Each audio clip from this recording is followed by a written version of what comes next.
C'est un plaisir pour moi d'être parmi vous pour vous faire part de ma vision sur la situation énergétique. Je crois que l'énergie est vraiment au centre de très nombreux débats depuis quelques années. Je vais essayer de vous éclairer sur les tenants et les aboutissants.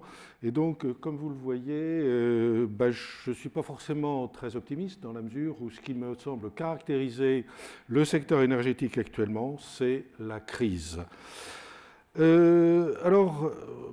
y a eu donc la crise sanitaire de 2020. Il y a eu ensuite le secteur énergétique a été bouleversé ensuite en 2021 par une crise sans précédent. Avant l'invasion de l'Ukraine par la Russie, et bien entendu, depuis un an, ce qui se passe en Ukraine crée des perturbations tout à fait majeures sur la scène énergétique, et en particulier en Europe. Et donc, il est clair que le monde de l'énergie est en crise et que, malheureusement, cette crise devrait durer. Alors, cette crise est marquée par un retour en force de la géopolitique de l'énergie. Et j'aime citer André Giraud, qui est mon maître à penser. André Giraud a été ministre de l'Industrie pendant le deuxième choc pétrolier en 1979. Et ça illustre parfaitement ce défi. Il disait « Le pétrole est une matière première à fort contenu diplomatique et militaire, avec une valeur fiscale indéniable et accessoirement un pouvoir calorifique. » Et ce qui vaut et ceci est lié en fait à l'inégale répartition des ressources pétrolières dans le monde. Ce qui vaut pour le pétrole vaut aussi pour le gaz, et j'en dirai quelques mots en particulier en ce qui concerne la Russie, mais ça vaut aussi pour ce que j'appelle les technologies de la transition énergétique. Le quasi-monopole de la Chine sur les panneaux photovoltaïques, sur les terres rares ou encore sur les éoliennes ou sur les batteries, ça joue un rôle absolument majeur dans cette géopolitique de la transition énergétique. Alors, le conflit ukrainien, je commencerai par le conflit ukrainien, c'est le point d'orgue d'une concurrence qui a été initiée il y a 6 ans, juste après l'invasion, le contrôle par la Russie de la Crimée. C'est une concurrence entre les États-Unis et la Russie pour l'approvisionnement du gaz en Europe, déjà. En fait, fort de leur indépendance énergétique retrouvée, les États-Unis représentés ici par Trump, revendiquent un leadership sur le marché international du gaz naturel liquéfié. Et la Russie, premier exportateur mondial de gaz, troisième producteur de pétrole, brandit de son côté l'arme de l'énergie. Alors, une part très importante des ressources pétrolières et gazières se trouve au Moyen-Orient. Et donc, la région du Moyen-Orient est toujours aussi instable. Et l'élection de Joe Biden à la présidence des États-Unis a confirmé en fait le dégagement lent mais inéluctable des États-Unis de cette région. Et ce retrait met le Moyen-Orient en ébullition et laisse le champ libre à l'ambition de toutes les parties prenantes, et en particulier de la Russie et de la Chine. Téhéran tient un discours martial dans le contexte de crise économique et politique interne. Les perspectives concernant l'accord sur le nucléaire iranien sont quand même très incertaines. Les guerres en Libye, en Syrie ou au Yémen ne sont toujours pas résolues. La Turquie, dont on parle beaucoup quant à elle, se prend à rêver de ressusciter l'Empire ottoman et de devenir le maître du monde sunnite. Et donc l'instabilité du Moyen-Orient reste une menace pour la sécurité d'approvisionnement en pétrole et en gaz, compte tenu de l'importance de des ressources pétrolières et gazières de la région. Alors, il faut dire aussi deux mots sur la Chine pour compléter ce tour de la géopolitique de l'énergie. La Chine devient un acteur totalement incontournable sur la scène énergétique. Et sur cette slide, vous voyez la part de la Chine dans la croissance mondiale d'un certain nombre d'indicateurs entre 1978 et 2020. Et ceci illustre le rôle totalement incontournable de la Chine, qui a représenté 80% de l'augmentation de la consommation de charbon, qui a représenté 40%, c'est 60% de l'augmentation de la consommation à elle seule, de l'augmentation de la consommation de pétrole, mais aussi qui joue un rôle absolument majeur dans le domaine des énergies renouvelables. Les capacités installées en Chine en matière de solaire et d'éolien représentent entre 1978 et 2020 40% du total des capacités installées dans le monde. Or, l'approvisionnement en pétrole et en gaz représente le talon d'Achille de l'économie chinoise, et donc la Chine développe une diplomatie dynamique dans toutes les régions du monde, qu'il s'agisse du Moyen-Orient, de la Russie et de l'Afrique. Et pas plus tard qu'avant-hier, on a vu un petit peu, c'est quand même très symbolique, l'Iran et l'Arabie saoudite qui avaient rompu leurs relations diplomatiques et qui sont des ennemis jurés, à la fois au plan économique, au plan énergétique, mais aussi au plan religieux. L'Arabie saoudite est sunnite et revendique le leadership sur le monde sunnite. L'Iran est chiite. Eh bien, la Chine a réussi à réconcilier à la fois l'Iran et l'Arabie saoudite. Je ne sais pas si ça va aller loin, mais c'est quand même très symptomatique cet exemple est très symptomatique du rôle de la Chine et dans les enjeux géopolitiques de la région. Alors, on parle du conflit en Ukraine et certains pensent que la crise énergétique a commencé le 24 février 2022. Non, la crise énergétique a commencé il y a 2 ans, en 2021. Personne n'avait vu venir cette crise, mais les effets de cette crise structurelle sont durables. Vous avez sur cette slide l'évolution des prix à la fois du charbon, du gaz et de l'électricité, et aussi l'évolution des prix du pétrole. Pendant toute l'année 2021, on voit que ça a quand même pas mal chahuté. Ça a commencé à chahuter en janvier 2021 avec une crise majeure des approvisionnements, une crise énergétique majeure en Chine, due au fait qu'il a fait très très froid. Et donc ça s'est répercuté en fait sur le prix au niveau mondial.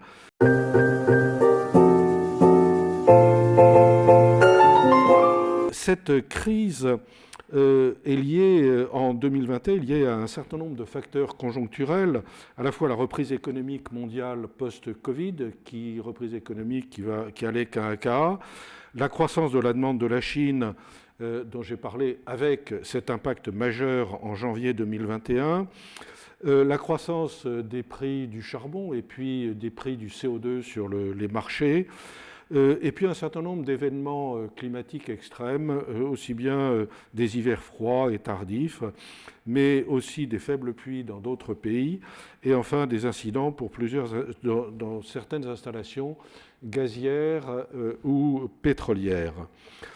Et cette tension sur le prix en particulier du gaz, ça se répercute sur le marché du gaz. Ça relève aussi de facteurs qui sont structurels, qui sont dus en fait qui sont liés à la politique de libéralisation des marchés gaziers qui a été lancée à la fin des années 90 en Europe et qui accorde une priorité, une primauté au court terme. Et par ailleurs, les investissements ont été fortement limités par manque de régulation de cadre incitatif, d'un cadre incitatif de régulation, et aussi par manque de message et par suite du message politique négatif qui a été adressé vis-à-vis des producteurs d'énergie. Alors par contre, comme vous voyez en jaune, les prix du pétrole n'ont pas flambé, mais les prix du pétrole ont augmenté régulièrement, et ceci est une illustration d'une reprise en main du marché pétrolier par le cartel de l'OPEP, et je reviendrai tout à l'heure sur le sujet. Alors, qu'est-ce qui s'est passé le 24 février? Pour comprendre l'importance de ce tournant, il faut rappeler quelques chiffres. D'abord, la Chine est clairement un acteur, la Russie est un acteur majeur de la scène énergétique. La Russie possède 6,4% des réserves mondiales de pétrole, plus de 17% des réserves mondiales de gaz. C'est le troisième producteur de pétrole au monde et le premier exportateur mondial de gaz. A contrario, l'Europe dépend de la Russie pour une part majeure de ses approvisionnements, ou dépendait. La Russie représentait, avant le 24 février, 23% des importations européennes de pétrole, 46% des importations de gaz et même 60% des importations de charbon. Et donc, il y a en ce qui concerne le gaz, la dépendance varie d'un pays à un autre. Elle était absolue pour un certain nombre de pays de l'Europe de l'Est en particulier. L'Allemagne, qui a une responsabilité quand même très forte sur la situation absolument catastrophique des marchés européens. L'Allemagne est le premier pays consommateur de gaz en Europe, et elle importait 50% de son gaz de Russie. Et je rappelle, dans la première slide que je vous avais présentée avec Poutine et Trump, il y avait eu un débat très âpre entre Trump et Angela Merkel, la chancelière. Trump lui disait « achetez-nous du GNL » et Angela Merkel « non, c'est pas la peine, on a les gazoducs qui nous raccordent à la Russie et le gaz russe est pas cher ». Résultat, 50%, l'Allemagne dépend à 50% pour son approvisionnement du gaz russe. Ce n'est pas perdu pour tout le monde, parce qu'en contrepartie, les entreprises allemandes ont obtenu un certain nombre d'avantages sur le marché russe. La France était quand même mieux placée dans la mesure où, de tout temps, il y a eu une politique de diversification des approvisionnements, de sorte qu'on dépend en France des importations russes, mais seulement à hauteur de 17%. Donc là, l'Europe est très dépendante de la Russie, mais à contrario, la Russie est très dépendante aussi de l'Europe pour ses exportations. L'Europe, c'est 90% des exportations de gaz russe. Or, les exportations de pétrole et de gaz ont une importance majeure pour l'économie russe. 25% du PIB du pays, 40% des recettes budgétaires, 57% des exportations, et là ce sont des chiffres avant le 24 février. Et alors cette dépendance réciproque entre la Russie et l'Europe a fondé en fait une stabilité de la politique énergétique des pays européens. C'est-à-dire que les pays européens dépendaient des approvisionnements gaziers russes, mais en contrepartie, la Russie dépendait pour financer son économie des financements des pays européens. Et tout ceci a fonctionné depuis, en fait, même du temps de la guerre froide, donc avant la chute du mur de Berlin et la chute de l'Union soviétique. Ce système a fonctionné depuis la fin des années 60. C'est ce système qui a complètement explosé avec le 24 février.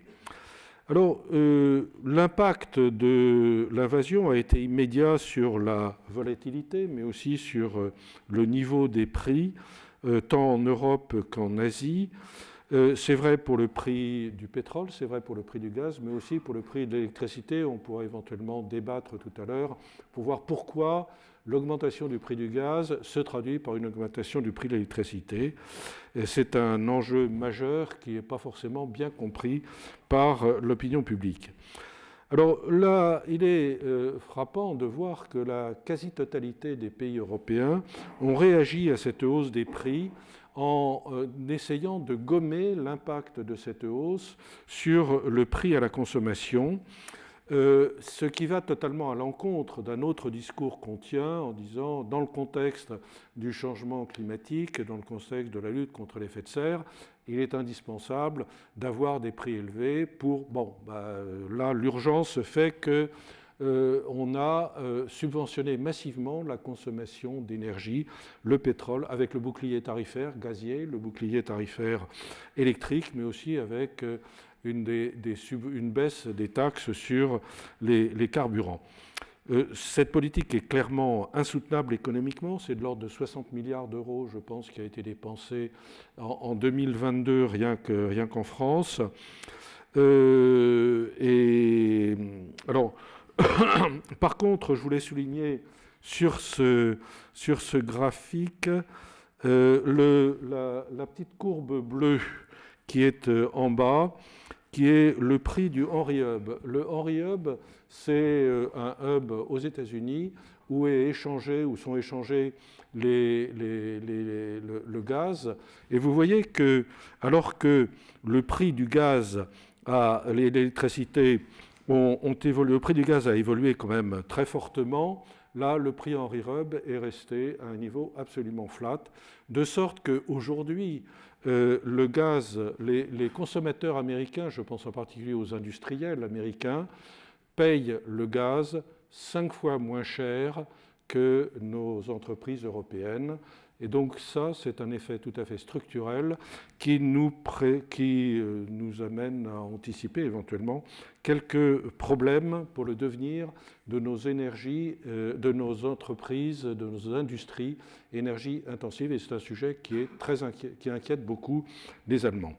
Alors, pour terminer sur le 24 février, immédiatement, qu'est-ce qui s'est passé? Immédiatement, l'Union européenne et les pays de l'OCDE, plus généralement, se lancent dans une politique de sanctions, et en particulier une politique d'embargo. Un embargo sur les importations de charbon est décidé dès le 8 avril. Le 6 juin, dans le cadre du 6e paquet de sanctions contre la Russie, l'Union européenne décide un embargo partiel sur les importations de pétrole brut et de produits pétroliers par voie maritime. Mais à ce jour, aucune décision d'embargo n'a formellement été prise en ce qui concerne le gaz. Mais l'histoire a montré que progressivement, les Russes, ils ont coupé le gaz tout simplement. Et là, j'y reviendrai, autant pour le pétrole et le charbon, il y a des sources alternatives. Et donc, il y a la possibilité, les marchés sont suffisamment profonds pour pouvoir trouver d'autres sources d'approvisionnement. Il y a une désorganisation de la logistique qui se traduit par une hausse des coûts, mais on peut trouver quand même du produit. Dans le cas du gaz, c'est quand même une autre paire de manches, et j'y reviendrai. Alors, on a, plus récemment encore, les pays occidentaux ont décidé un plafonnement du prix du pétrole et du prix du gaz, donc à $60 par baril en ce qui concerne le pétrole, à 180 € le mégawattheure en ce qui concerne le gaz sur le marché TTF. Ce sont des mesures qui font plaisir en fait aux politiques, mais qui n'ont en fait aucun impact. Alors, la crise énergétique de 2021 et l'invasion de l'Ukraine créent un contexte de tension durable dans le secteur de l'énergie. Et je vais commencer par le charbon, qui est l'éléphant dans la salle dont personne ne parle. En 2021, la consommation de charbon a rebondi avec une croissance de 6%, ce qui est totalement contraire à tout ce qu'on peut dire sur l'avenir du charbon sus au charbon. Ben non, la demande de charbon a augmenté de 6% en 2021 et a augmenté, et cette croissance aussi s'est poursuivie en 2022. La Chine, l'Inde, les États-Unis et l'Europe sont les principaux responsables de cette croissance. À noter que certains pays européens, notamment l'Allemagne, envisagent de revenir sur le calendrier de sortie du charbon dans le cadre de l'embargo russe, ce qui veut dire que le charbon a peut-être une vie plus longue que ne pouvait l'espérer. Alors, la flambée des prix, comme vous le voyez sur cette slide, a été particulièrement rapide et elle a été amplifiée par des phénomènes, notamment avec des phénomènes politiques entre l'Australie et la Chine, et puis l'interruption des productions dans certains pays consommateurs. Alors, à court terme, les tensions sur le marché devraient perdurer. Par contre, le marché devrait se détendre progressivement compte tenu des transitions en cours dans de nombreux pays. Ceci étant, le déclin du marché charbonnier, de la consommation de charbon, devrait se poursuivre. On considère qu'on a atteint un pic de la consommation charbonnière au niveau mondial il y a environ 4-5 ans, mais le déclin devrait se poursuivre, mais à un rythme inférieur. Parlons maintenant du marché pétrolier. Le marché pétrolier restera durablement tendu. Et il y a une raison simple, c'est qu'en fait, on n'investit pas assez pour satisfaire la croissance de la demande qui continue. Cette slide présente les investissements en exploration-production de pétrole et de gaz. Et vous voyez la rupture de 2014 qui a été accélérée encore par une deuxième rupture en 2020 avec la crise du Covid.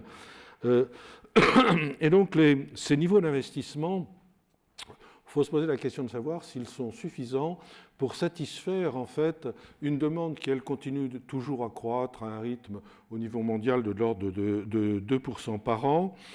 Et ceci, or, quand on n'investit pas, et je passe directement à la slide suivante, quand on n'investit pas dans un gisement de pétrole ou de gaz, naturellement la production décroît. Alors en moyenne, au niveau international, elle décroît pour des gisements classiques, c'est de l'ordre de 5 à 6% par an. Et donc c'est ce déclin naturel, cette déplétion naturelle qu'il faut compenser par des investissements nouveaux. C'est ce que vous voyez ici sur cette slide avec donc le déclin naturel. Ensuite, les investissements sur les gisements existants et puis là, les investissements à réaliser sur de nouveaux champs.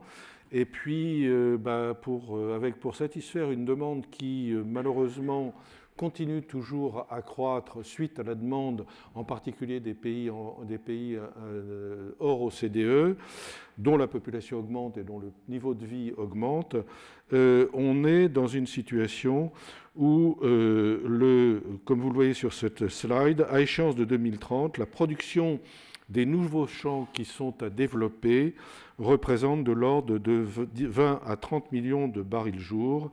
D'après l'Agence internationale de l'énergie, 20 à 30 millions de barils jour, c'est-à-dire 20 à 30% de la consommation mondiale de pétrole. Donc là, c'est un enjeu important, et c'est un enjeu important qui est renforcé en fait, ou qui est renforcé par la reprise en main du marché par ce que j'appelle l'OPEP+.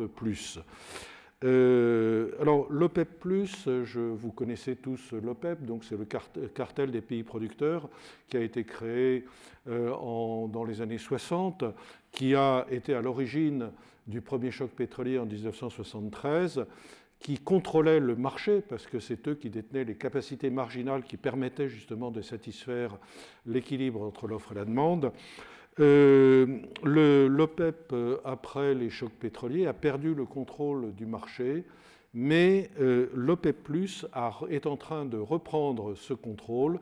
L'OPEP+, c'est une association entre l'OPEP et puis un certain nombre de pays non-OPEP, producteurs de pétrole, dont en particulier la Russie, et vous voyez quand même l'enjeu majeur que représente cette prise de contrôle par l'OPEP+ du marché.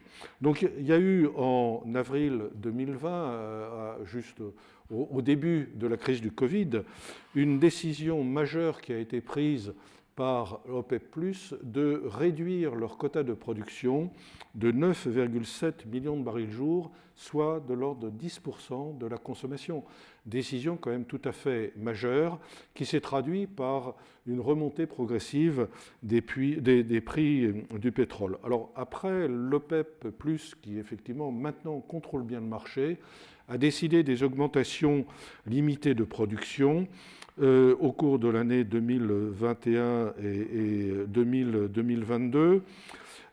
Mais cette situation inquiète les pays consommateurs et en particulier les États-Unis, les pays consommateurs, donc l'Agence internationale de l'énergie, face à cette situation, a décidé de relâcher un certain nombre de stocks stratégiques, mais avec un impact limité. Et les États-Unis envisagent, sans succès pour l'instant, de lever l'embargo qu'ils ont décidé vis-à-vis du pétrole vénézuélien, mais aussi du pétrole iranien. Alors, bon, très récemment, c'est-à-dire il y a 3 mois environ, l'OPEP a décidé de remarquer, face à la situation économique un petit peu incertaine que traverse l'économie mondiale, l'OPEP a décidé une baisse de ses quotas de 2 millions de barils jour, nez variature, jusqu'à fin 2023, montrant qu'ils ont tout à fait, ils sont décidés à reprendre pleinement le contrôle du marché. Et la situation de baisse des investissements au niveau des compagnies pétrolières internationales, des compagnies occidentales, ne peut que renforcer en fait la mainmise de l'OPEP+, c'est-à-dire de l'Arabie saoudite, de l'Iran et de la Russie sur le marché pétrolier. Alors on a une alternative à l'OPEP, c'est les États-Unis avec la révolution des shale gas et des shale oil. La relance de la production américaine est mise en avant pour rétablir l'équilibre du marché. Mais comme vous le voyez sur cette slide, il y avait une activité qui était extrêmement importante jusqu'en 2014. Mais là encore, aussi bien l'industrie américaine a subi les contre-coups à la fois du choc de 2014 et du choc de 2020. Et donc aujourd'hui, les acteurs sont beaucoup plus prudents que lors de la phase de développement rapide des shale gas et des shale oil qui prévalaient depuis 2010. Et à moyen terme, il subsiste quand même de grandes incertitudes sur l'évolution du potentiel de production des shale gas et shale oil américains, avec des incertitudes d'ordre géologique et technique, avec des accumulations qui sont très hétérogènes, mais aussi des incertitudes d'ordre économique compte tenu des prix du pétrole et aussi des incertitudes sur les prix du pétrole et sur les conditions de financement. Et aussi au plan politique, Trump avait décidé un certain nombre d'ouvertures favorables à l'exploitation des shales aux États-Unis. Biden est en train éventuellement d'y revenir. Et ceci se traduit en fait ceci explique la fourchette importante au niveau des prévisions de production américaine faites par l'administration américaine. Il y a à échéance de 2030-2035, les scénarios envisagés par l'administration américaine fluctuent entre 13 et 27 millions de barils jour pour liquide et gaz naturel. Et donc, le scénario moyen est un scénario de 20 millions de barils jour. Je rappelle, le marché pétrolier, 100 millions de barils jour. Un plafonnement à 20 millions de barils jour suivi en fait d'un plateau et d'un déclin. La situation du marché pétrolier est quand même inquiétante à terme, même si les signaux aujourd'hui sont plus favorables, tout simplement parce qu'il y a une crise financière et les prix du pétrole ont bien baissé, enfin considérablement, disons, ils ont baissé de l'ordre de 10% depuis un mois, mais c'est simplement parce que les signaux concernant la situation économique mondiale sont quand même tournent de plus en plus vers le rouge. Alors, la crise ukrainienne, bien entendu, renforce les incertitudes sur le marché gazier. Il faut rappeler le rôle important du gaz dans le mix énergétique en Europe. Il représentait 44% de la demande d'énergie pour l'Italie, 25% pour l'Allemagne et l'Espagne, et puis une dépendance moins forte en France grâce à l'industrie nucléaire.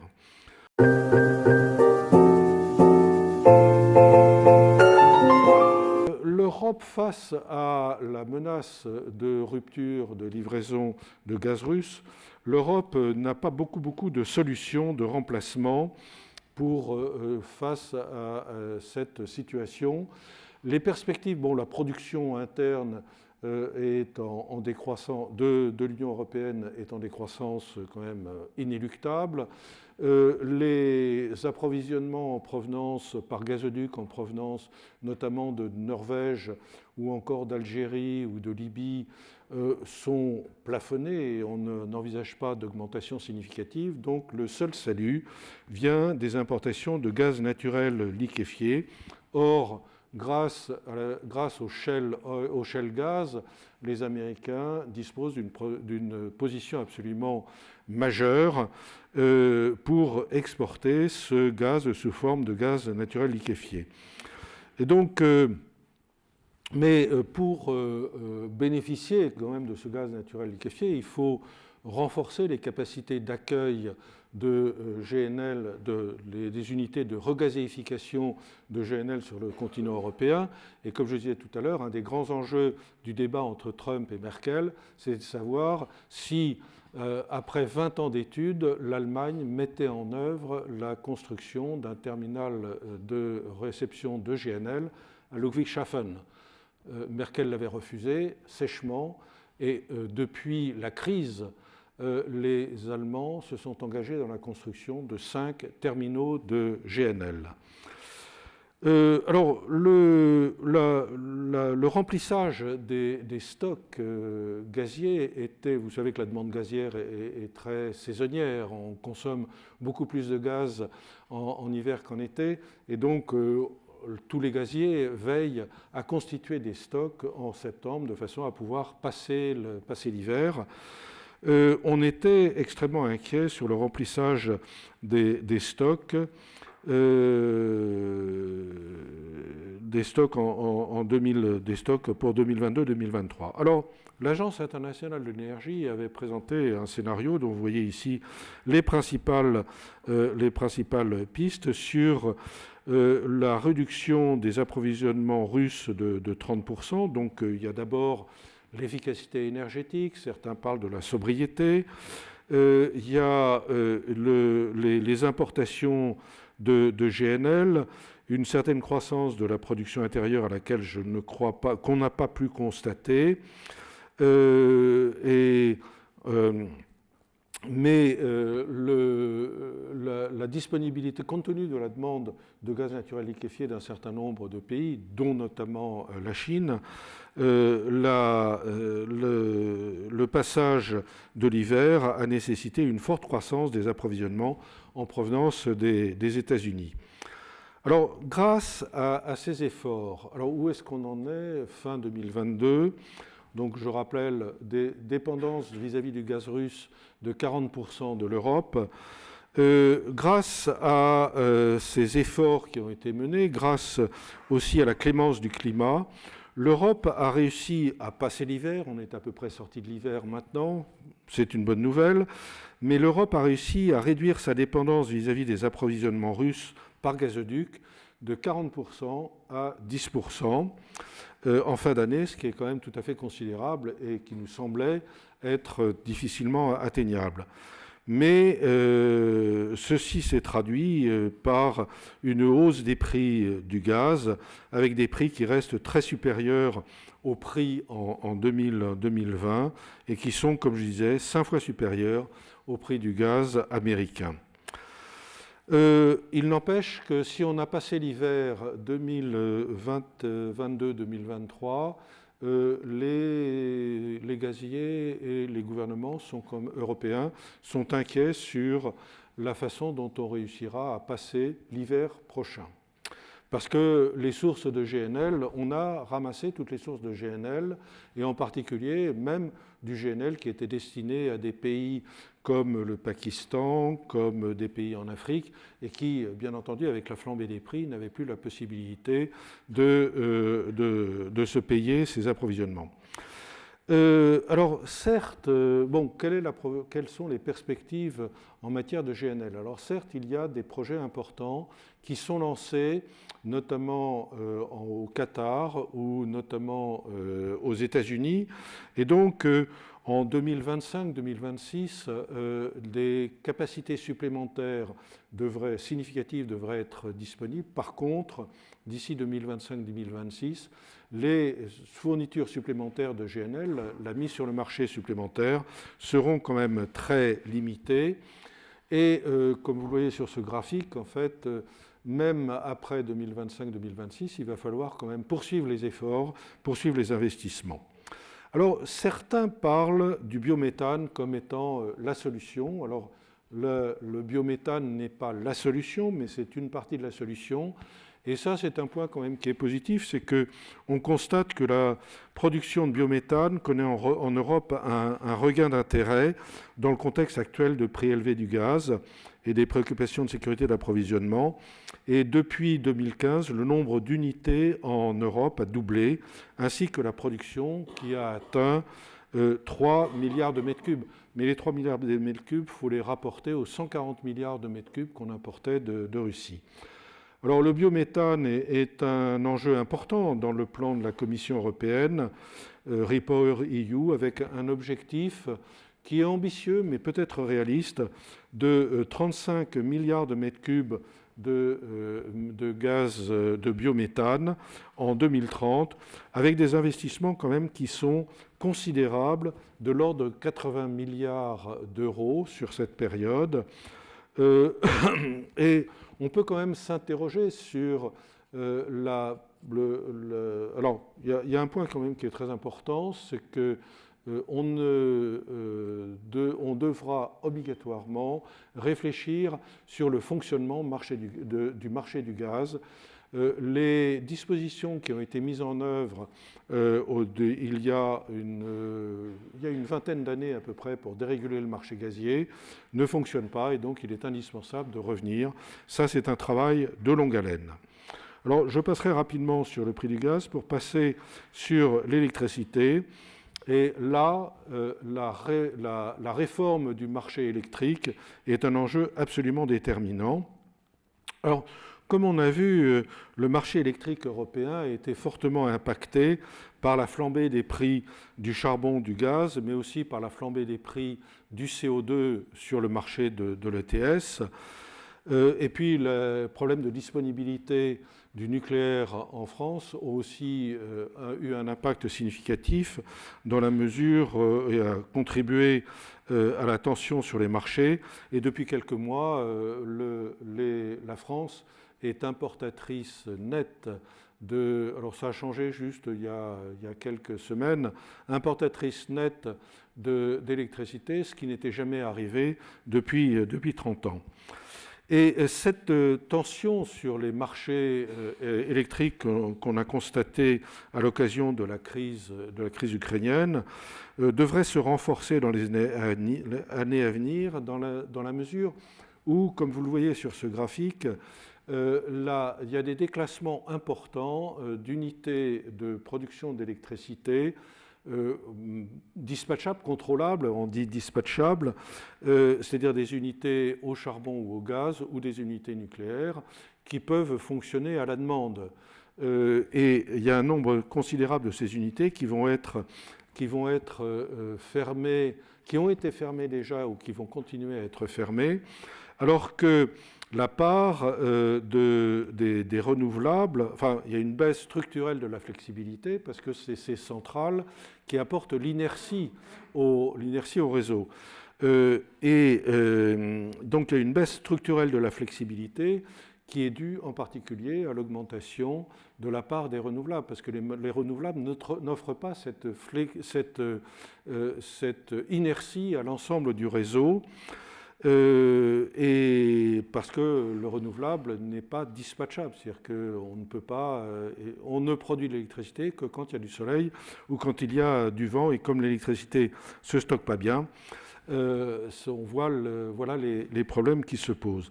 Alors, ceci donc a amené, la crise a amené quand même un certain nombre de pays à revoir leur plan de fermeture. Je pense notamment à la Belgique, qui a décidé de repousser de 5 ans la durée de vie, de prolonger de 5 ans la durée de vie de leur centrale nucléaire. Et puis certains pays ont décidé de retarder la fermeture des centrales à charbon, où en France, il y a une centrale pas très loin d'ici qui devait être fermée et qui fort heureusement continue à fournir de l'électricité. Alors, le gaz et l'électricité sont en partie liés. C'est-à-dire le prix de l'électricité dépend du prix du gaz, on pourra éventuellement en parler. Et le gaz va continuer à jouer de toute façon un rôle clé dans l'approvisionnement, dans la sécurité d'approvisionnement électrique. C'est vrai en Europe, c'est vrai aussi aux États-Unis. Et donc, on est dans une situation paradoxale où globalement, la quantité de gaz qui va être consommée pour produire de l'électricité va baisser. Mais par contre, la consommation d'électricité en pointe va dépendre de plus en plus de capacités de production à partir de gaz. Et c'est ce qu'illustre cette slide. Et donc, je reviens maintenant sur une étude qui a été faite par l'Agence internationale de l'énergie qui montre les ajustements qui sont nécessaires. Voilà. Les ajustements qui sont nécessaires, les ajustements horaires qu'impose la variabilité de la demande et de l'offre non dispatchable.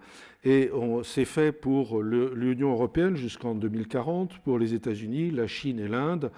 On voit que... Alors attendez, je reviens peut-être un petit peu en arrière, parce que... Voilà. Pardon. Voilà les points de départ. Voilà donc la gamme. Et puis, voilà le range en 2040, qui est absolument considérable. Et la France n'est pas épargnée malgré la présence du nucléaire, qui présente une certaine flexibilité, contrairement à ce que certains pensent. La France n'est pas épargnée par ce défi. Et le 4 avril à 8 heures du matin, c'est-à-dire que ce n'était pas en plein hiver, le réseau de transport et d'électricité a été amené à mobiliser l'ensemble des disponibilités de flexibilité dans un contexte de pointe de froid et de faible disponibilité du nucléaire, et les prix ont flambé jusqu'à 2 900 € par mégawattheure. Vous pouvez peut-être faire une petite comparaison avec ce que vous payez. Le coût, je rappelle que le coût auquel est vendu le nucléaire d'EDF, c'est 42 € le mégawattheure.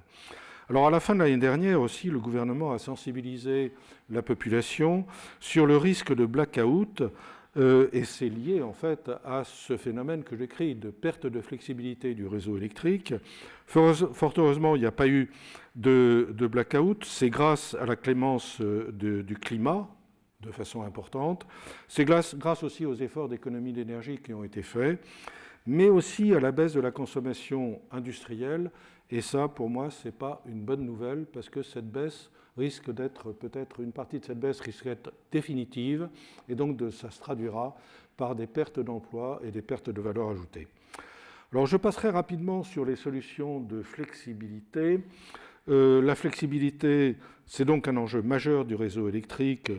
en Europe et en France, mais aussi partout dans les pays du monde. Ça s'obtient, la flexibilité, elle s'obtient par l'ajustement de la production des centrales qui sont dispatchables, mais aussi par les interconnexions qui sont un deuxième moyen de flexibilité. Mais malheureusement, il est de plus en plus difficile de construire des interconnexions entre les divers pays européens. Le stockage, alors malheureusement, l'électricité ne se stocke pas bien.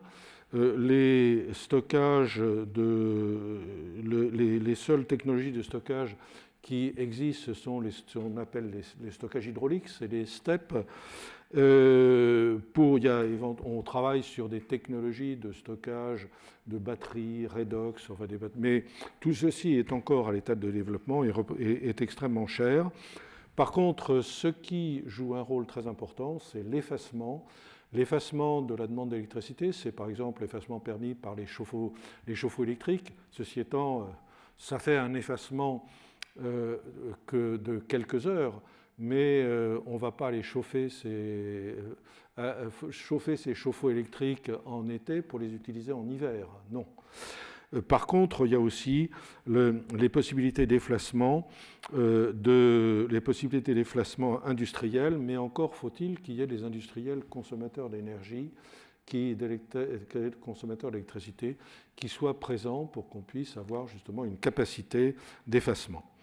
Alors, les prix devraient, la conclusion, c'est que les prix devraient rester relativement élevés.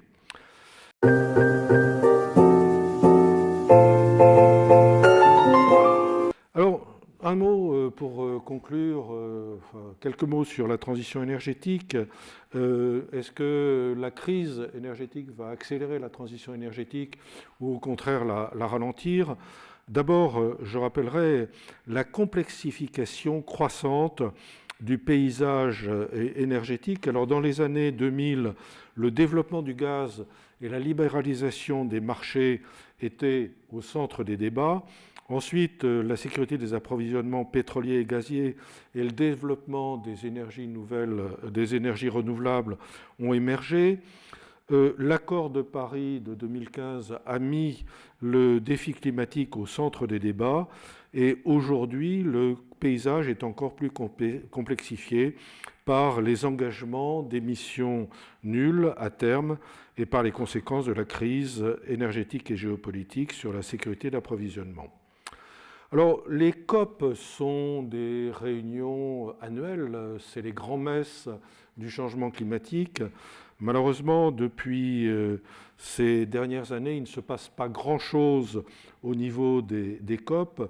La COP 26 en fin 2021 à Glasgow a eu un bilan qui est mitigé. Malheureusement, 3 acteurs majeurs étaient absents. Les consensus sont toujours difficiles à atteindre avec des négociateurs de plus en plus militants.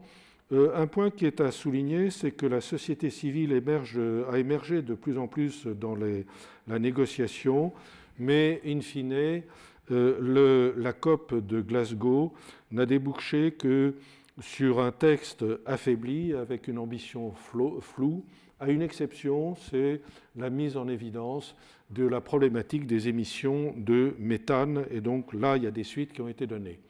La COP 27 à Sharm el-Sheikh, donc en novembre-décembre 2022, n'a pas été plus productive. Il n'y a pas eu d'avancée sur les mesures de réduction des émissions ou les mesures d'adaptation au changement climatique.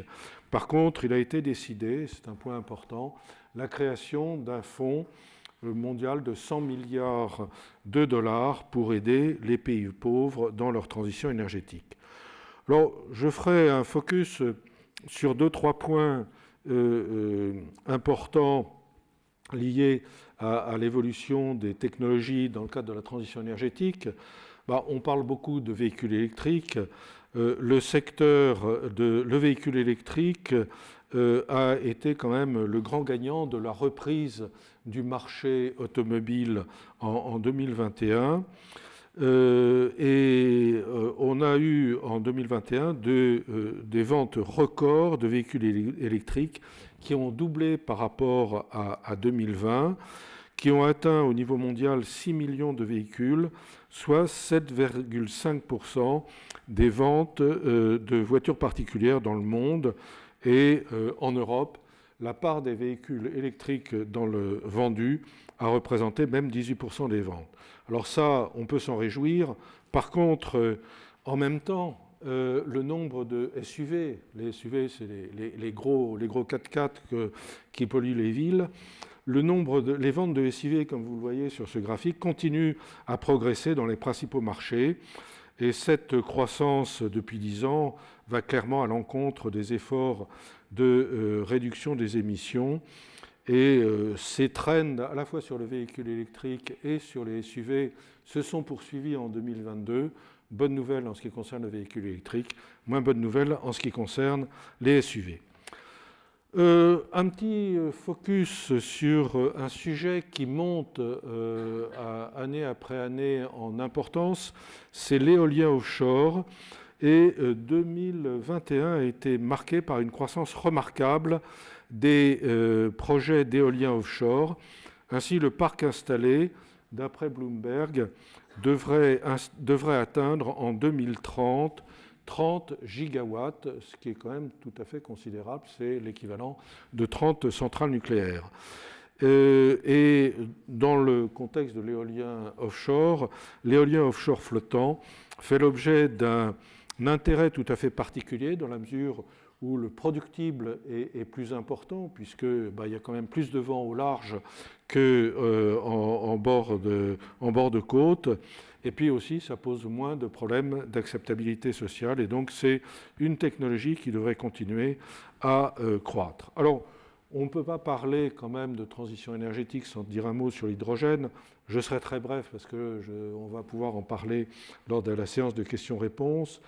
En 2021, on a constaté une forte dynamique des projets d'hydrogène vert, mais aussi des projets d'hydrogène bleu. Actuellement, les projets d'hydrogène propre couvrent en 2030 60% des objectifs du scénario moyen de l'Agence internationale de l'énergie. Donc, il y a un effort extrêmement important qui est fait dans de nombreux pays, mais je suis certain qu'on aura l'occasion d'en discuter tout à l'heure. Donc, en conclusion, la scène énergétique mondiale s'est fortement dégradée ces 2 dernières années. La géopolitique a fait un retour en force. Les prix se sont envolés. Les préoccupations de sécurité d'approvisionnement reviennent au centre des débats. C'est en particulier le cas pour l'Europe. Et la collaboration, et c'est la fin d'une époque, la collaboration constructive qui a prévalu entre l'Europe et la Russie dans le domaine de l'énergie est terminée et ne reverra pas le jour. Et il est impératif de revoir en profondeur la politique énergétique et l'organisation des marchés européens. Et donc c'est une tâche de longue haleine. Et je crains malheureusement que pour des raisons politiques, on soit amené à attendre un certain temps des solutions parce qu'il y a un désaccord. On est très loin d'avoir un accord au niveau des pays européens sur les politiques énergétiques et puis sur les réglementations. Et puis, il y a les élections européennes en 2024 et donc ce n'est qu'en 2025-2026 qu'on devrait commencer à discuter sérieusement les sujets. Et vu la vitesse de la Commission européenne et des décisions européennes, ce n'est pas avant 2030 qu'effectivement on sera sorti de la situation actuelle des marchés gaziers et électriques. Voilà, j'ai été un petit peu long, mais je suis à votre disposition pour répondre, pour apporter les éclaircissements et répondre aux questions que vous pourriez avoir.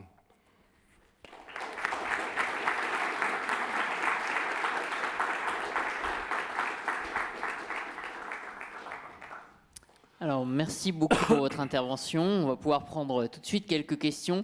Le temps que je monte passer le micro, je profite pour une première question. Ça m'a beaucoup interpellé, la différence de coût de l'énergie pour les industriels européens et pour les industriels américains. Est-ce qu'il faut qu'on s'attende à un effondrement de l'industrie européenne ?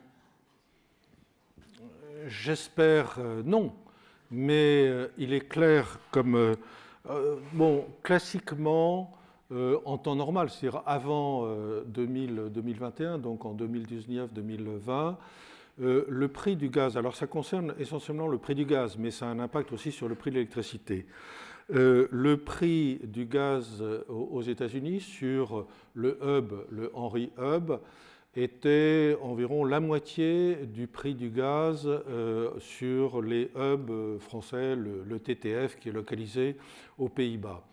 Et la différence venait du fait qu'il y a le coût de liquéfaction du gaz, le coût de transport et le coût de regazéification du gaz, et donc qui expliquait en fait ce rapport de 1 à 2. Aujourd'hui, on a un rapport de 1 à 5, et vous avez vu que le prix du gaz aux États-Unis est resté absolument flat.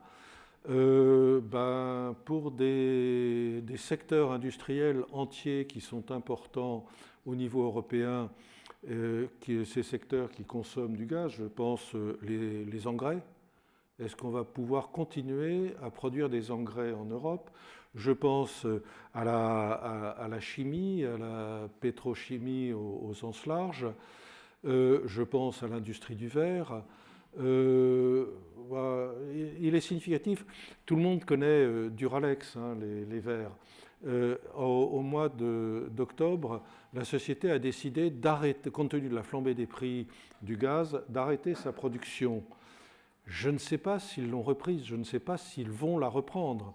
Donc, il y a un certain nombre d'entreprises qui ont arrêté leur production à cause des prix du gaz, qui ne la reprendront pas. Mais de toute façon, pour un industriel qui a des implantations pour lesquelles le marché est mondial, vaut peut-être mieux quand même faire les investissements aux États-Unis, parce que là, on a un prix du gaz bas qui est garanti.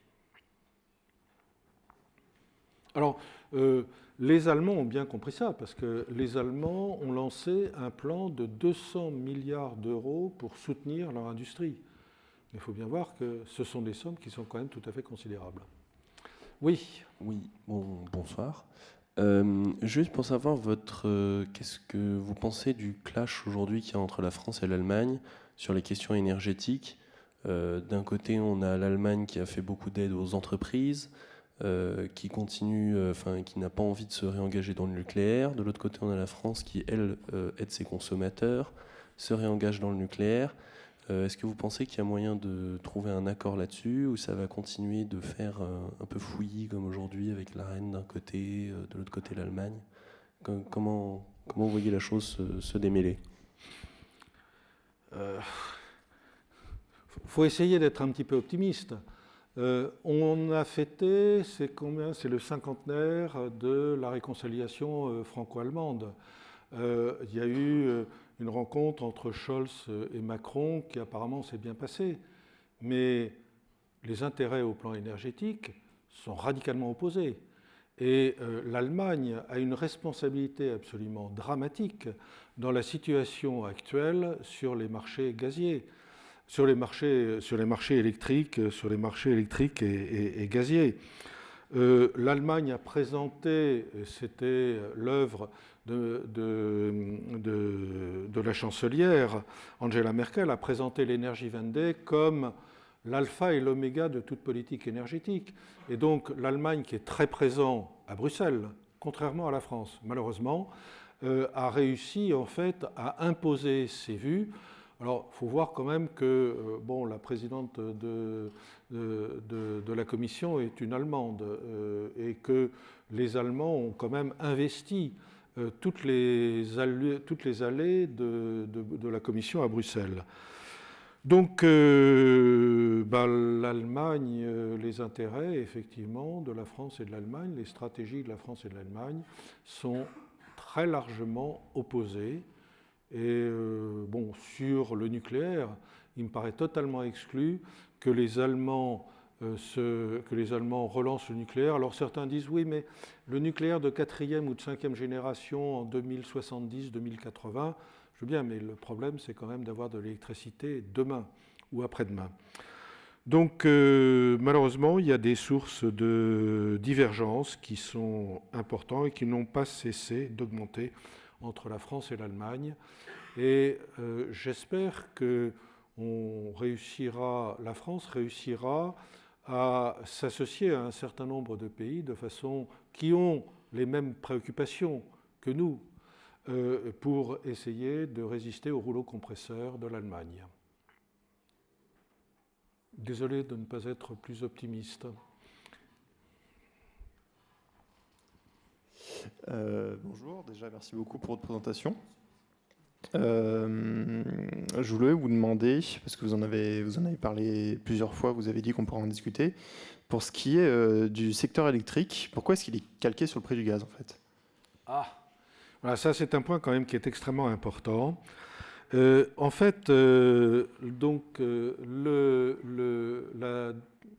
régulation qui a été mise en place, l'ouverture des marchés qui a été mise en place, prévoit un fonctionnement du marché où les centrales de production sont appelées par ordre de coûts variables croissants. Donc on commence par les centrales, les énergies renouvelables, quand ils produisent, parce qu'ils ont un coût marginal quasi nul, et puis après, il y a l'hydroélectricité, il y a le nucléaire, et le prix est fixé par le coût de la centrale marginale qui assure l'équilibre entre l'offre et la demande.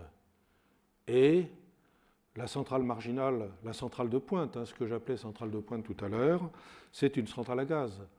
C'est-à-dire que le prix de l'électricité est déterminé par le prix du gaz. Et donc il y a en gros un rapport, pour faire simple, un rapport de 1 à 3 entre le prix du gaz sur le marché et le prix de l'électricité. Et donc c'est comme ça que le marché fonctionne. C'est assez logique, de toute façon, c'était la théorie de Marcel Boiteux, qui est quand même le grand énergéticien, le grand théoricien économique. C'est assez logique qu'on fasse appel aux outils de production en fonction de leur coût variable croissant. Mais est-ce que c'est une raison pour que le prix qui est payé par le consommateur final, par le consommateur, soit ce prix de marché? Et donc, il faut réinventer, ça peut être éventuellement le coût moyen. Alors, cette situation, ce mode de fonctionnement se traduit par ce qu'on appelle les rentes inframarginales. C'est les rentes que perçoivent les producteurs d'électricité qui ont des coûts marginaux de production inférieurs à ce coût d'équilibre entre l'offre et la demande. C'est pour ça qu'il y a une flambée des profits pour les producteurs d'énergie éolienne et photovoltaïque. C'est pour ça que EDF, le nucléaire, potentiellement aurait pu dégager des sommes considérables, sauf que la réglementation notamment de l'AREN en France a empêché EDF de bénéficier justement de cette rente. Et puis il y a eu aussi pour EDF les difficultés en matière de maintenance de centrales nucléaires.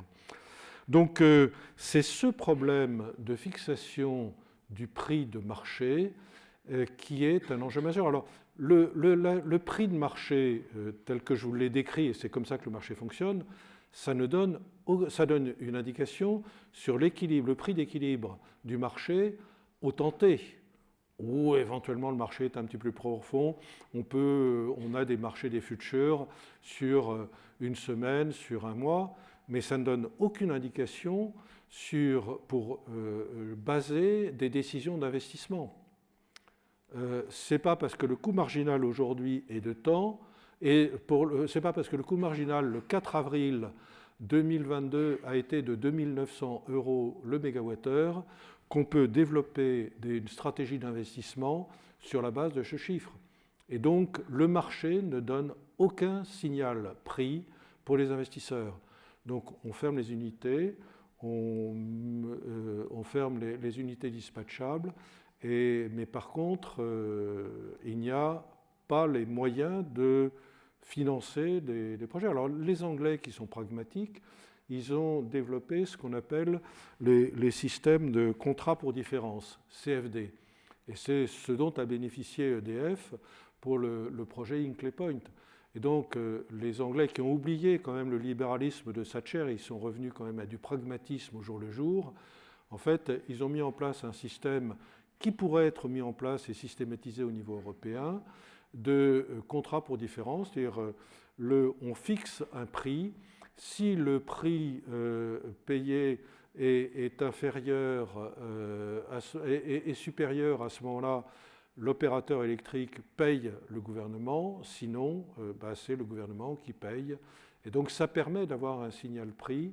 C'est pour Hinkley Point, de mémoire, ça doit être 70 € le mégawattheure ou quelque chose comme ça. Excusez-moi d'avoir été un petit peu long, mais c'est un élément qui est absolument fondamental parce qu'effectivement, il y a une crise du gaz, mais pourquoi est-ce que ça se traduit sur le marché, sur le prix de l'électricité, sur le marché de l'électricité ? Merci. J'aurais deux autres questions, mais j'en posais qu'une pour laisser la parole aux autres après. C'était pour demander à propos de l'électricité lorsqu'elle a été importée en France. Elle a été importée à partir d'où ? Alors, il y a... Bon, le réseau est interconnecté. Alors, le réseau est interconnecté, ça permet effectivement d'importer de l'électricité à partir des pays producteurs. Alors, il y a notamment la Suisse. La Suisse dispose en fait, et la Suisse, c'est de l'électricité, c'est essentiellement de l'électricité hydraulique, et donc ça permet d'assurer l'équilibre sur le marché français en important aux heures de pointe de l'électricité suisse. On a dépendu ces derniers mois de l'Allemagne.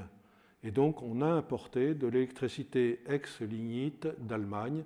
C'était un accord qui avait été négocié entre le président Macron et le chancelier Schulz, où en fait, on leur achetait de l'électricité, alors que la France avait été pendant 30 ans le château d'eau électrique de l'Europe.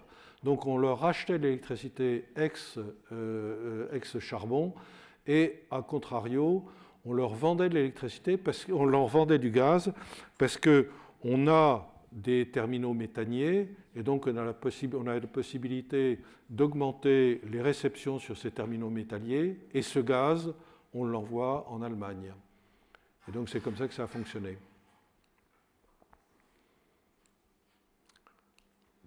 Bonsoir. Vous avez évoqué des solutions telles que le biométhane ou l'hydrogène. Ma question, c'était en quoi ces solutions peuvent-elles être optimales dans un contexte de forte dépendance aux hydrocarbures ?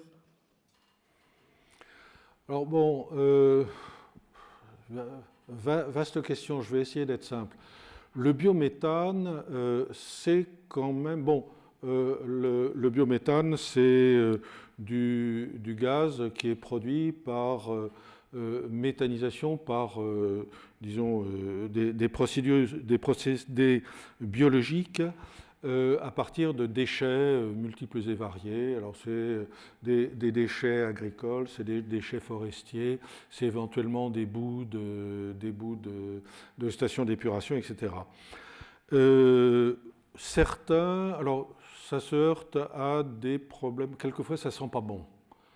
Et donc, ça se heurte à des problèmes d'acceptabilité. Puis aussi, les déchets, c'est quand même des volumes importants, donc il y a des circulations de camions qui sont relativement importantes. Ceci étant, comme le montre le graphique, on arrive à...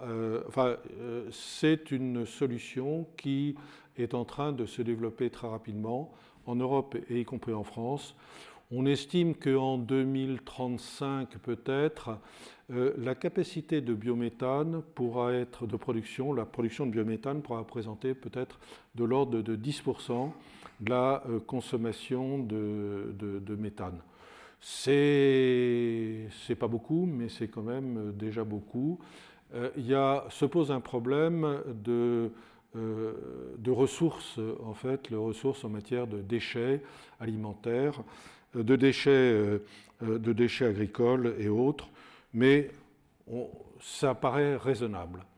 Alors l'hydrogène, je ne sais pas trop quoi vous dire, parce que de toute façon, on pourrait y passer quand même des heures et des heures. Alors l'hydrogène, d'abord, il y a une dimension de l'hydrogène qu'on oublie, c'est quand même la dimension de sécurité. Alors il se trouve que quand j'étais président à l'IFP, on développe des procédés de raffinage, etc. Et donc on manip de l'hydrogène, parce que 50% de la consommation d'hydrogène actuellement, c'est pour les engrais et 50% pour l'industrie pétrolière. Donc on avait des manips qui fonctionnaient à l'hydrogène. On a eu une fuite de 13 grammes d'hydrogène qui a détruit le laboratoire. Parce que l'hydrogène, et donc ça c'est une dimension sécurité qui est absolument déterminante et qu'on oublie. Quand on pose la question au lobby de l'hydrogène, est-ce que c'est dangereux? Ah, regardez donc, il y a des vidéos de pompiers qui montrent comment ils réussissent à éteindre un feu d'hydrogène. Sauf que quand l'hydrogène flambe, ça c'est une bonne nouvelle, c'est qu'il n'a pas explosé. Or, les limites d'explosivité de l'hydrogène sont extrêmement larges. Un mélange de 5 à 95% hydrogène-oxygène est explosif. Dans le cas du gaz naturel, c'est seulement 25-35%. Et l'énergie d'explosivité est extrêmement faible, puisqu'il suffit d'une étincelle. Et il y a eu un accident qui a eu lieu en Norvège, c'était il y a 3 ans, dans une station de distribution d'hydrogène, où il y avait un tuyau qui avait été mal serré, ça arrive, et donc il y avait une fuite d'hydrogène qui a heurté des gravillons, et ça a été suffisant pour déclencher une explosion qui fort heureusement n'a pas fait de mort, mais a été suffisamment forte pour déclencher les airbags des voitures qui étaient à côté. Donc quand on parle d'hydrogène, n'oublions pas quand même cette dimension qui est tout à fait majeure, qui est maîtrisée aujourd'hui dans le secteur industriel. Aujourd'hui, l'essentiel de la consommation, même la quasi-totalité de la consommation d'hydrogène, c'est dans le secteur industriel. Et là, ce sont des sites Céveso, les industriels font quand même très très attention à ces problèmes, mais aller mettre de l'hydrogène entre les mains de tout le monde et développer des stations de recharge d'hydrogène à proximité, à Paris, à côté du pont de l'Alma, et il y a eu une station hydrogène. Fort heureusement, ils l'ont déplacée, je ne sais pas exactement où ils l'ont déplacée, mais ça aurait pu créer quand même des accidents graves. Donc l'hydrogène, il y a diverses sources d'hydrogène. Aujourd'hui, l'hydrogène consommé notamment dans l'industrie, c'est ce qu'on appelle de l'hydrogène gris, produit à partir de gaz naturel. Donc gaz naturel, on fait un mélange gaz naturel et puis eau, et donc on obtient H2 plus CO, et puis bon, on obtient de l'hydrogène. C'est le coût de cet hydrogène est de l'ordre de 1,50 € le kilo. Alors l'autre, ce dont on parle, c'est l'hydrogène vert, c'est l'hydrogène produit à partir d'énergie renouvelable, sauf que le problème, c'est que l'énergie renouvelable, il n'y en a pas tout le temps. Le productible du solaire, des panneaux solaires PV, c'est 1000 heures par an. Le productible des énergies éoliennes à terre, c'est de l'ordre de 2000-2500 heures par an. Alors, on peut rêver de mettre des électrolyseurs pour produire de l'hydrogène sur des éoliennes flottantes. Parce que là, le disponible est quand même plutôt de l'ordre de 3000 heures par an. Ça coûte quand même cher, ça fait quand même un petit peu une usine à gaz. Et donc le coût de l'hydrogène vert, il y a beaucoup de choses qui se disent, c'est de l'ordre de 7 € par kilo. On parle aussi d'hydrogène gris. Alors c'est l'hydrogène gris qui est un petit peu verdi par le captage et stockage du CO2. C'est-à-dire qu'on dégage avec le procédé de production d'hydrogène, on dégage du CO2 et ce CO2, on le capte et on le stocke. Donc c'est les technologies du CCS.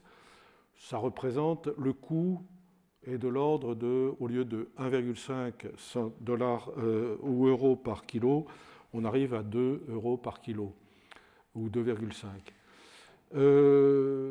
Alors il y a aussi l'hydrogène bleu. Il y a beaucoup de couleurs avec l'hydrogène, c'est quand même extraordinaire. Il y a l'hydrogène bleu, c'est l'hydrogène avec, avec du nucléaire. Il me semble que c'est ça, oui, ou d'hydrogène jaune, je ne sais pas. Bon. Mais tout ça, donc, il y a un problème de coût. Il y a un problème de coût qu'on oublie. L'hydrogène, c'est très bien, mais il y a des problèmes de sécurité. 2, il y a des problèmes de coût. Et puis 3, quels sont les marchés ? Les marchés, c'est d'abord remplacer l'hydrogène là où il est consommé. Donc dans l'industrie. Remplacer l'hydrogène gris par un hydrogène d'une couleur plus sympathique. Mais ça coûte cher.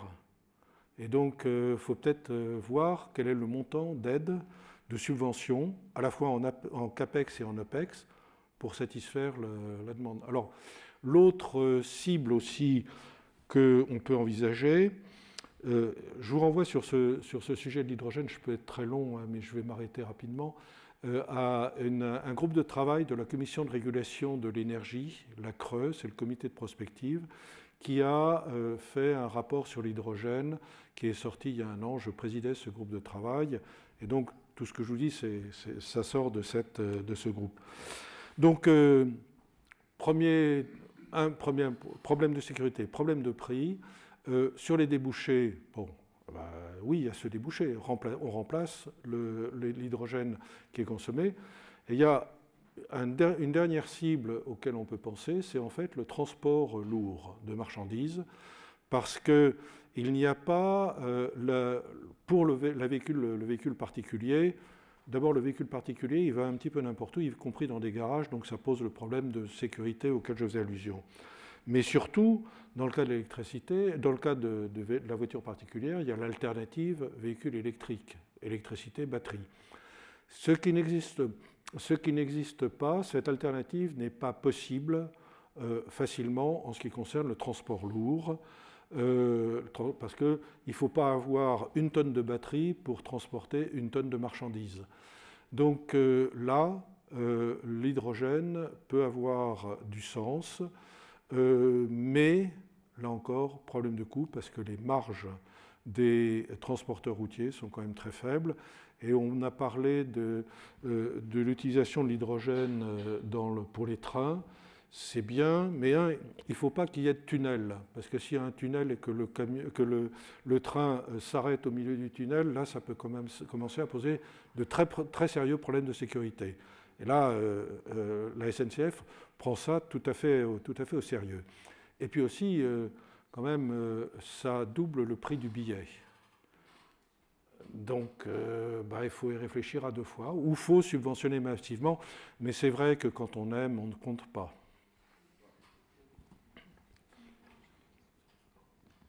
On a beaucoup parlé ces derniers temps du vieillissement du parc nucléaire. On a relancé la commande de nouvelles centrales d'ici 2035. Le nucléaire reste quand même un problème assez français. Mais on a vu la construction de différents EPR aussi en Chine. Est-ce qu'il y a un futur de l'EPR, du nucléaire peut-être à l'international, ou aussi quel est le futur du nucléaire en France notamment ? Alors, d'abord, je rappellerai des prises de position claires à la fois de l'Agence internationale de l'énergie et puis, mais aussi du GIEC. Et les deux disent que dans leur scénario à échéance de 2050, il y a deux technologies qui sont incontournables. C'est d'une part le nucléaire et d'autre part le captage et stockage de CO2 auquel je faisais allusion tout à l'heure. Donc clairement, le nucléaire représente un enjeu quand même important pour régler la problématique les défis énergétiques de demain. Alors, vous dites, est-ce que la France est un peu un cas particulier? Il y a le nucléaire est quand même très présent en Chine, et quand même, il est majeur. Leur électricité, c'est essentiellement à base de charbon actuellement, mais ce qu'ils développent, c'est les renouvelables, et ce qu'ils développent aussi, c'est le nucléaire, avec un programme, ils ont combien, je ne sais pas, ça doit être 4 tranches par an à peu près qu'ils sont en train de construire. Les États-Unis, en fait, restent toujours très investis sur le nucléaire. Et alors, les Américains, ce sont les premiers qui sont lancés dans l'énergie nucléaire dans les années 60. Et donc, leurs centrales sont en fait les plus vieilles. Mais les Américains n'hésitent pas à prolonger la durée de vie des centrales. Et il y a certaines centrales, la décision des autorités de sûreté a permis une prolongation de la durée de vie de certaines centrales américaines au-delà de 80 ans. En France, l'essentiel du parc a été construit, a été mis en service entre la première centrale, il y avait Bugey certes, mais la première centrale PWR a dû être mise en service en 79 ou 80. Donc on voit que la plus ancienne centrale, en fait, c'est Fessenheim. C'était Fessenheim, qui a été mis en service en 79 ou 80. Donc, face aux 80 ans des centrales américaines, on a quand même, il y a une marge. La priorité pour le nucléaire, c'est d'abord le prolongement de la durée de vie des centrales. On peut tout changer dans une centrale nucléaire, à part l'enceinte de confinement et la cuve centrale. Mais tout le reste, on peut le changer, et c'est ce qui est fait lors des réunions décennales, lors des visites, ce qu'on appelle les visites décennales, sous le contrôle de l'autorité de sûreté nucléaire, de l'ASN, où EDF fait tous les investissements qu'il faut pour remettre à niveau et obtenir l'autorisation pour prolonger la durée de vie de 10 ans. Donc ça, c'est la première priorité, et on a de l'air sous la pédale, puisque, disons, entre Fessenheim, qui avait 40 et quelques années, et puis les centrales américaines, il y a de la marge. Alors après, il y a le nouveau nucléaire, et donc les centrales, les EPR. L'EPR, donc, c'est une centrale nucléaire inspirée des centrales qui ont été développées. C'est la prolongation, en fait, des centrales, des divers types de centrales qui ont été mis en service, des centrales 900 MW, 1250, 1350, 1450. Et puis là, après l'accident de Fukushima, a été décidé la mise en place d'un nouveau type de centrale qui donc a été construit, qui a été vendu, qui a été construit en Chine avec un certain succès. Simplement, en France, la dernière centrale nucléaire qui a été mise en service, c'était la centrale de Civaux, c'était en 2003-2004. Ce qui veut dire que depuis cette période-là, on n'a absolument pas construit de centrale. Donc on a perdu, en fait, en compétences humaines. Et donc, c'est ce qui explique. Les Chinois, ils construisent des centrales nucléaires comme des petits pains, hein. Nous, on n'en avait pas construit depuis 2004. Les gens qui ont assuré le succès les gens à EDF, mais aussi au niveau des industriels fournisseurs qui ont assuré le succès du programme nucléaire, ils sont tous partis à la retraite. Donc il y a quand même un enjeu de renouvellement qui est tout à fait important. Alors, un dernier point, parce que je pourrais en parler très longuement, comme face à l'opposition d'un certain nombre de pays européens par rapport au nucléaire, je pense à l'Allemagne, à l'Autriche, au Luxembourg, la France essaie de mobiliser un certain nombre de pays qui considèrent que le nucléaire est indispensable pour leur mix énergétique. C'est notamment le cas c'est la Suède, c'est la Finlande, c'est même les Pays-Bas. Alors le partenaire quand même le plus sérieux sur lequel on pouvait s'appuyer, avec qui on pouvait travailler, malheureusement, ils ont quitté l'Union européenne, ce sont les Anglais, c'est tout à fait dommage.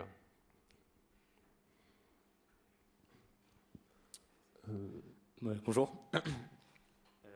Vous avez évoqué les principaux importateurs de gaz en Europe étant les États-Unis et la Russie. Et donc, je voulais savoir à quel degré avait bénéficié aux États-Unis la guerre en Ukraine concernant la conquête du marché gazier européen. Et aussi, pour continuer, comment envisagez-vous les relations avec la Russie prochainement de l'Europe? Alors, bon, on pourrait, les grands bénéficiaires de la crise énergétique, aussi bien qui a commencé en 2021, il ne faut pas oublier, mais qui a été renforcée par la crise ukrainienne, les grands bénéficiaires, ce sont les pays producteurs, en particulier de gaz. Donc les États-Unis, mais aussi le Qatar, mais aussi l'Australie. Au point que on pourrait éventuellement se demander si ce n'est pas les États-Unis qui ont poussé la Russie à la faute. Bon, je caricature volontairement, mais ce sont les grands gagnants. Les chiffres que vous avez vus sur le prix du gaz aux États-Unis comparés au prix du gaz en Europe, c'est quand même très significatif. Ils ont fait des bénéfices qui sont absolument considérables. Alors, certes, le soutien à l'Ukraine leur coûte quand même cher, mais j'allais dire, il faudra faire les calculs pour voir effectivement combien la crise ukrainienne leur a rapporté. Difficile de répondre à votre deuxième question, parce que je vous demanderais, oui, mais quel est votre scénario de fin de guerre ? Et là, est-ce que le scénario de fin de guerre, c'est une victoire des Ukrainiens? Est-ce que c'est une victoire des Russes? Ou est-ce que c'est une solution à la Corée? Moi, personnellement, il se trouve que j'ai été administrateur du réseau de transport d'électricité ukrainien pendant 3 ans, et donc j'ai une certaine sensibilité à l'Ukraine.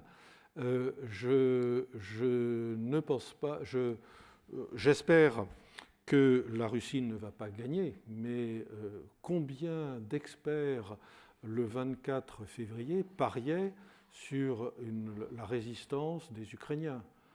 Personne. La résistance des Ukrainiens est quand même tout à fait époustouflante. Les sacrifices des Ukrainiens aussi sont quand même tout à fait époustouflants. De là à considérer que les Ukrainiens peuvent gagner la guerre, personnellement, je ne le crois pas. Je ne le crois pas parce que, il suffit de se rappeler quand même aussi bien Napoléon que Hitler. Disons, je n'imagine pas les Ukrainiens aller jusqu'à Moscou et puis renverser Poutine. Il y a des scénarios internes éventuellement accessoires, il y a des scénarios internes sur le futur de Poutine, mais là, je ne suis pas russologue, donc je ne m'exprime pas. Par contre, le scénario qui malheureusement me paraît le plus probable, c'est un enlisement autour d'une ligne de démarcation, comme c'est le cas depuis 1953 en Corée, entre la Corée du Nord et la Corée du Sud. Alors, Bon, dans ce contexte-là,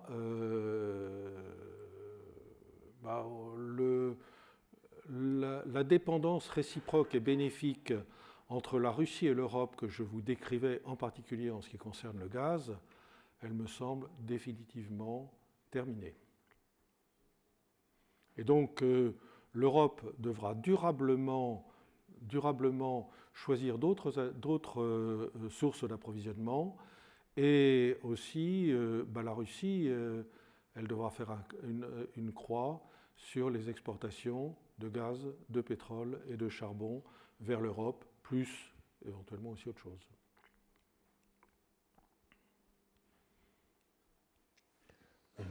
Rebonsoir.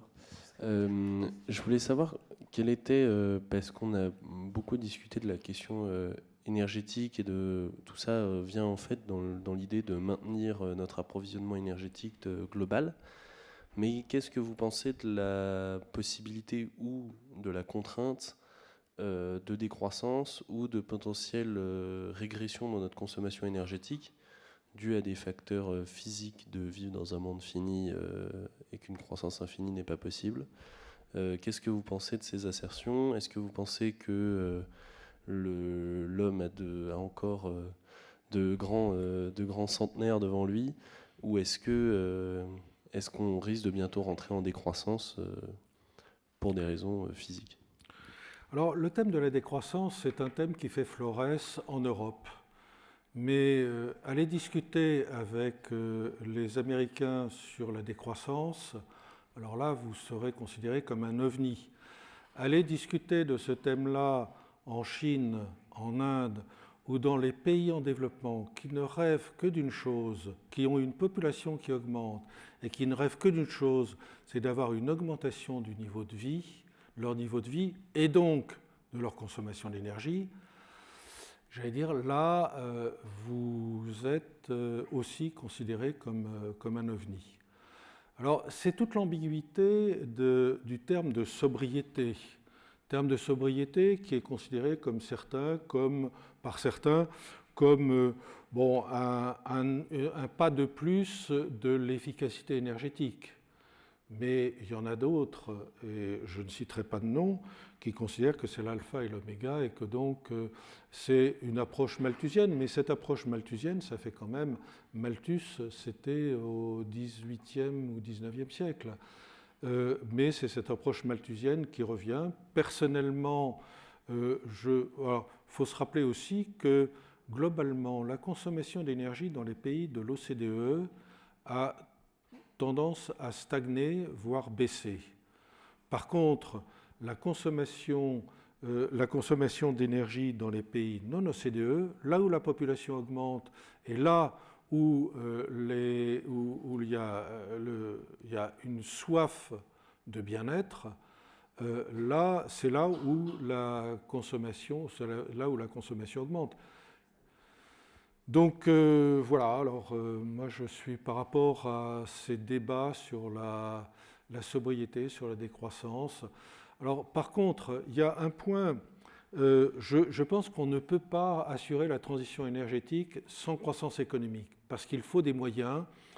Et puis, rappelons-nous quand même les phénomènes des gilets jaunes. Je ne suis pas certain que la décroissance forcée puisse passer. Par contre, donc, la croissance économique est absolument indispensable pour créer de la valeur. La transition énergétique va imposer une évolution de la part de la ventilation de cette croissance économique entre ce qui est consacré à la consommation et ce qui est consacré à l'investissement. Les études de l'Agence internationale de l'énergie ou du GIEC montrent que les besoins d'investissement pour assurer cette transition énergétique sont absolument considérables.